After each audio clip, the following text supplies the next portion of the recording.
दैवी हेषा गुणमयी मम माया दुरत्यया मामेव ये प्रपद्यन्ते मायामेतां तरन्ति ते। यह देवी त्रिगुणमयी मेरी माया बड़ी दुस्तर है, परंतु जो मेरी शरण में आते हैं वे इस माया को पार कर जाते हैं। इस श्लोक के अंदर भगवान श्री कृष्ण माया को देवी कहते हैं। भगवान कहते हैं मम माया, यानी कि मेरी माया बड़ी ही दुस्तर है। इसको क्रॉस करना बड़ा ही डिफ़िकल्ट है, क्योंकि हम इन 3 गुणों से इतने ज़्यादा मोहित हो गए, इतने ज़्यादा इसे हिप्नोटाइज हो गए हैं कि हम इन 3 गुणों के अंदर ही फंसे हुए हैं। अब इन 3 गुणों से जो बाहर निकलेगा वही तो परमात्मा को देख पाएगा। जो 3 गुणों में रस ले रहे हैं, क्षणिक सुखों में मज़ा ले रहे हैं, जिन्हें बहुत अच्छा लग रहा है, चाहे वो सतोगुण हो, चाहे वो रजोगुण हो, चाहे वो तमोगुण हो, तीनों में जो आनंद ले रहे हैं, उसी में मज़ा ले रहे हैं, वो इसके पार कैसे जाएंगे। भगवान यहाँ कहते हैं कि मेरी माया है, मेरी माया भगवान कहते हैं, परंतु मनुष्य ये समझते हुए, ये पढ़ते हुए कि भगवान की माया है, माया में ज़्यादा उलझा हुआ है परमात्मा जिसने माया बनाई, जिसने ये प्रकृति की रचना की, उसकी ओर बिल्कुल भी नज़र नहीं जाती। हम आँख उठाकर परमात्मा को नहीं देखते, हम सिर्फ़ और सिर्फ माया के जाल में फंसे रहते हैं।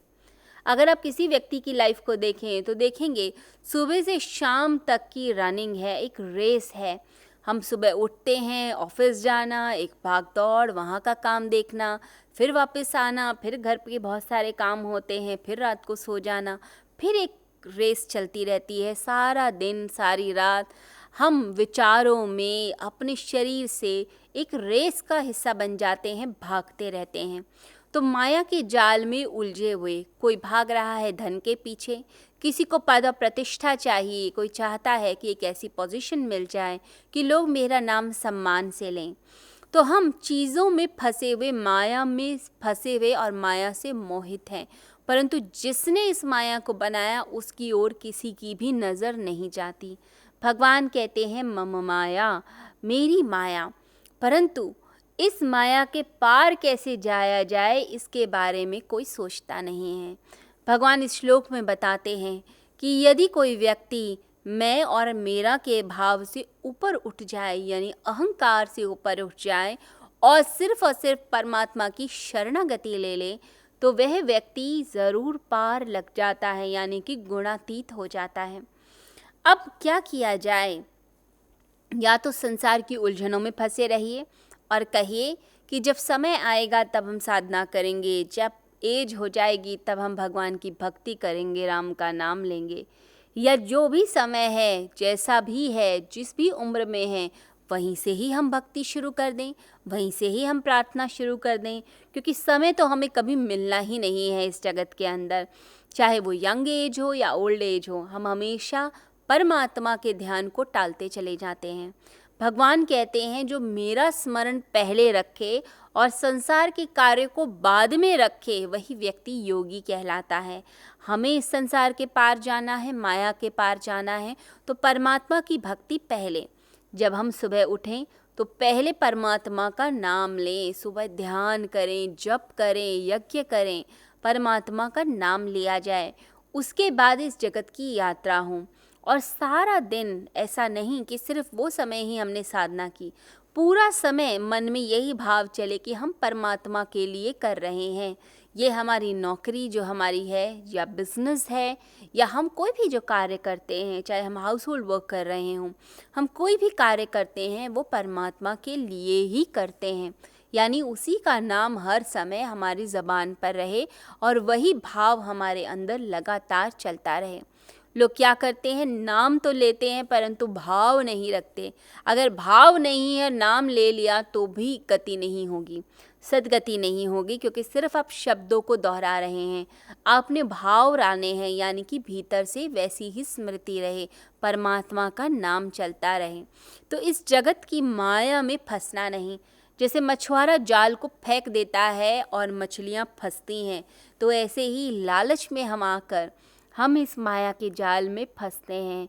परंतु जो चतुर मछलियाँ होती हैं वो मछुआरे के पैर के पास जाकर वापस पानी में लौट आती हैं, यानी वो जानती हैं कि जाल फैलाया जा रहा है, लालच दिया जा रहा है और हमें फंसाया जाएगा। जो फंस गया माया के जाल में वह समझिए समाप्त हो गया।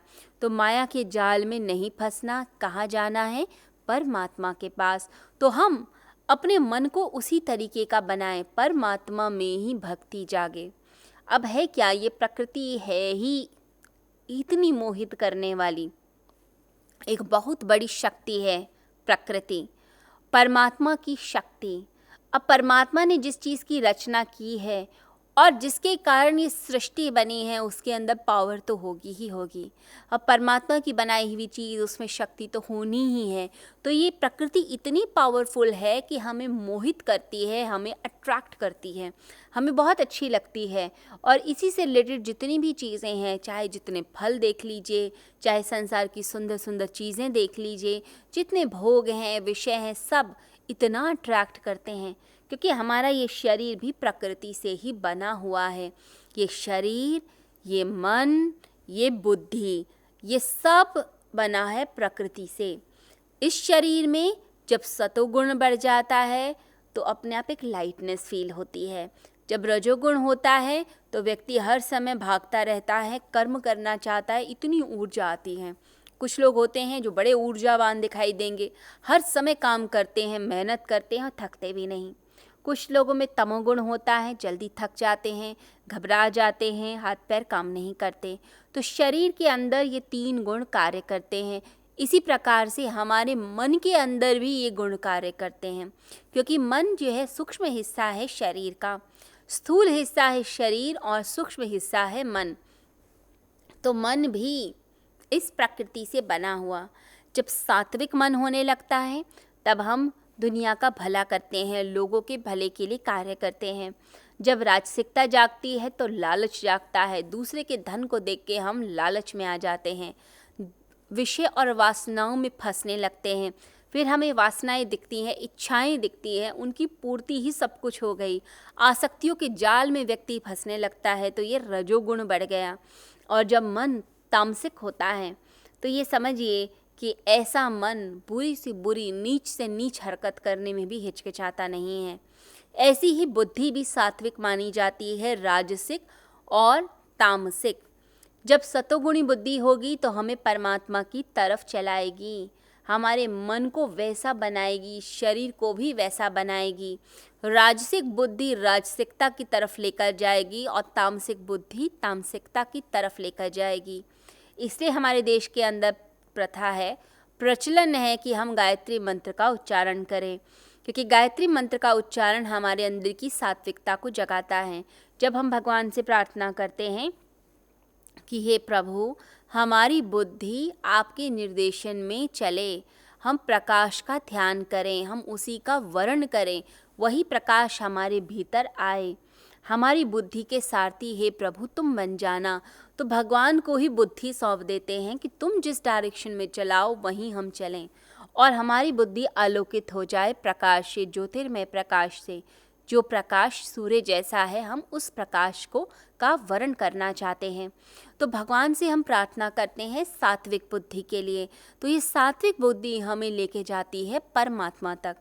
तो ये नश्वर है, ये शरीर, ये मन, ये बुद्धि, ये सब 3 गुणों से बना हुआ, और इसमें जो फंस जाता है वो इससे ही मोहित रहता है, इसी से हिप्नोटाइज रहता है। ये है प्रकृति। अब ये प्रकृति के साथ ही खेलती है इस संसार के अंदर। तो हम दिन रात यदि परमात्मा का नाम लें, परमात्मा का स्मरण करें, तो हम इस प्रकृति के पार जा सकते हैं। ये प्रकृति पैदा हुई है परमात्मा से, जैसे लहरें पैदा होती हैं सागर से। लहरों में भी वही ताकत है जो सागर के अंदर है। प्रकृति में बहुत ताकत होती है, इसलिए हमें बार बार नीचे खींचती है। कई बार साधक बहुत ध्यान करते हैं, बहुत तपश्चर्या करते हैं, परंतु होता क्या है, कभी कभी मन भटकता है, गलत चीज़ों की तरफ जाता है, लालच की तरफ जाता है। अच्छाई के मार्ग पे चलता हुआ साधक भी कभी कभी तमोगुणी हो जाता है, क्योंकि प्रकृति नीचे पुल करती है। हम चाहते हैं परमात्मा की तरफ जाना और प्रकृति नीचे की तरफ पुल कर देती है। हम चाहते हैं कि हम अपने आप को पुश करके परमात्मा की जगत में लेकर जाएं, लेकिन बार बार प्रकृति खींचती है। तो हम इस प्रकृति के कैसे पार जाएं? तो उसके लिए भगवान कहते हैं कि जो मेरा नाम भजता है दिन रात, मेरे नाम में ही मग्न रहता है, जिसका ध्यान मेरे में लगा है, संसार की वस्तुओं में नहीं, वही व्यक्ति मुझे प्राप्त कर सकता है, नहीं तो कोई भी मुझे प्राप्त नहीं कर सकता, इस प्रकृति को पार नहीं कर सकता। हम इस प्रकृति के पार जा सकते हैं जब हम परमात्मा के नाम को ही भजते रहें। और ये भजने का अर्थ सिर्फ शब्द नहीं है। अब भजने का मतलब भी समझिए। भजन करना, भजना, इसका मतलब है कि हम परमात्मा की याद में डूबे हुए हैं, हर समय उसी की याद में रमे हुए हैं। बस वही याद, वही स्मृति हमारे अंदर है। जब हम फूल को देखते हैं तो फूल में भी वही परमात्मा का मुस्कुराता हुआ चेहरा दिखाई देता है। जब हम किसी व्यक्ति से मिलते हैं तो उस व्यक्ति के अंदर परमात्मा की झलक आती है, तो देखकर लगता है जैसे श्री कृष्ण से ही मुलाकात हो गई। जब हम भोजन को ग्रहण करते हैं तो ऐसा महसूस हो कि जैसे इस शरीर के अंदर जो भोजन जा रहा है वो परमात्मा ही ग्रहण कर रहे हैं। जब हम निद्रा में जाएं तो ये महसूस हो कि जैसे कि परमात्मा ही निद्रा में जा रहे हैं, हमारे भीतर के श्री कृष्ण, हमारे भीतर के परमात्मा सोने जा रहे हैं। जब हम जागे तो लगे कि परमात्मा ही जाग रहे हैं, मेरे भीतर का परमात्मा जाग गया। जब ऐसी अवस्था आती है, यानी कि हर समय उसी की याद बनी रहती है, यानी चारों ओर वही परमात्मा, चारों ओर बस उसी का नाम, उसी की स्मृति, उसी की रिमेम्बरेंस। ये जो स्मरण है, ये जो सुरति है, ये जो रिमेम्बरेंस है, जिसे हम सम्यक स्मृति कह सकते हैं या राइट माइंडफुलनेस कह सकते हैं, ये याद दिलाती है हर समय। एक अंदर से ललक जगती रहती है, परमात्मा, परमात्मा और परमात्मा। जैसे कभी हम किसी से प्रेम करें तो हर समय उसी व्यक्ति की याद आती है, किसी भी बात से उसी व्यक्ति की याद आ जाती है। बिल्कुल ऐसे ही परमात्मा की याद आए तो ये शब्दों में नहीं, ये एक स्मृति में, जो पीछे बैकग्राउंड जैसे अंडरकरंट चल रहा है, नीचे पानी चल रहा है, तो ऐसे ही भीतर की एक धारा अंदर से बह रही है परमात्मा के नाम की। एक खटक है जो बार बार खटखटाती है कि मैं हूँ, मैं तुम्हें याद कर रहा हूँ, तुम कहाँ पर हो। तो परमात्मा जैसे पुकार रहे हैं, तुम कहाँ हो, मैं तुम्हें याद कर रहा हूँ।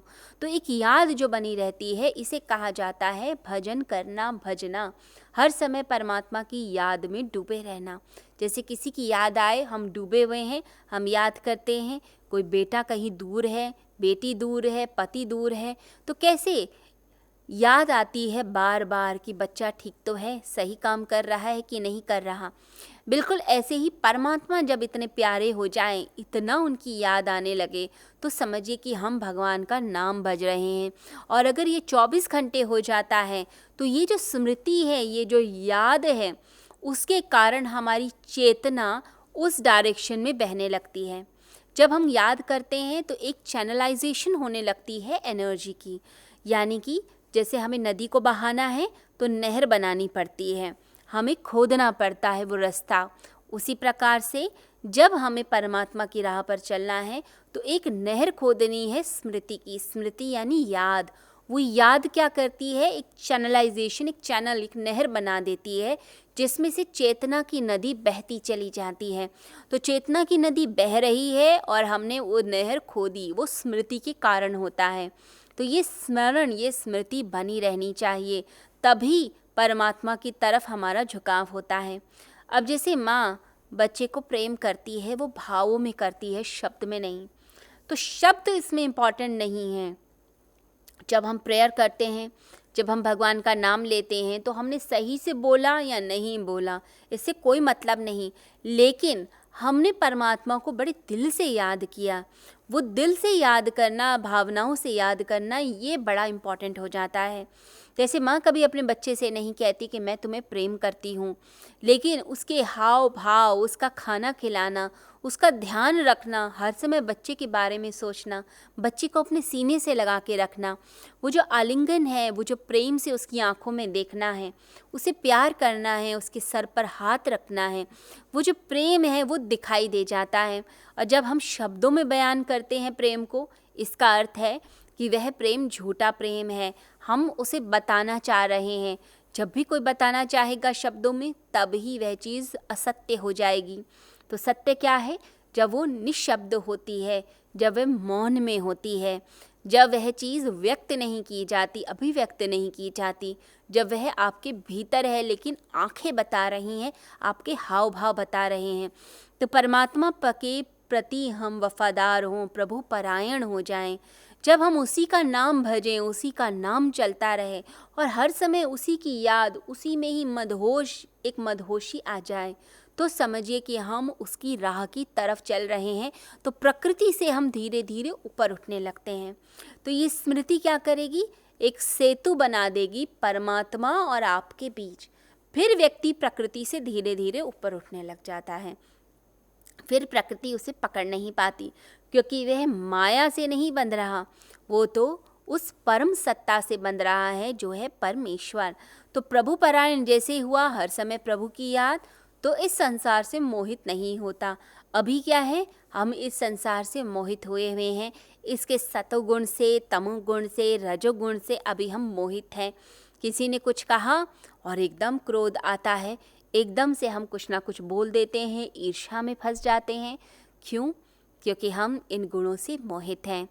किसी ने कहा, क्रोध में हमने बोल दिया, तो क्रोध के पंछी ने पर फैलाए और हमने तुरंत रिएक्ट किया। लेकिन जो प्रकृति के पार जाना चाहते हैं, वो क्या करते हैं? वो रिएक्ट एकदम नहीं करते, वो शांति धारण करते हैं अपने भीतर और ये महसूस करते हैं सामने वाले व्यक्ति में भी श्री कृष्ण है, मेरे भीतर भी वही श्री कृष्ण है, उसके अंदर भी वही प्रभु, मेरे भीतर भी वही प्रभु। परमात्मा ही है, चारों ओर वही खेल खेल रहे हैं। जब हम अहम को ले आते हैं, अपने अहंकार को, जब हम दूसरे से एक डिस्टेंस बना लेते हैं, यानी वो दूसरा है, मैं अलग हूँ, जब एक अहंकार की दीवार, अज्ञानता की दीवार आ जाती है, तो ये समझ लीजिए हम परमात्मा से कोसों दूर हो जाते हैं। तब ये प्रकृति के गुण बीच में आ जाते हैं, हम गुणातीत होने से रुक जाते हैं। तो क्या द्वार है? भगवान क्या कहना चाहते हैं श्लोक में? भगवान ये बताते हैं कि प्रकृति के पार होया जा सकता है, थोड़ी दुस्तर है, मुश्किल है, थोड़ी डिफ़िकल्ट है इसको पार करना, लेकिन ये हो सकता है यदि तुम पूरी तरह से समर्पण कर दो, यानी कि मेरा नाम भजते रहो।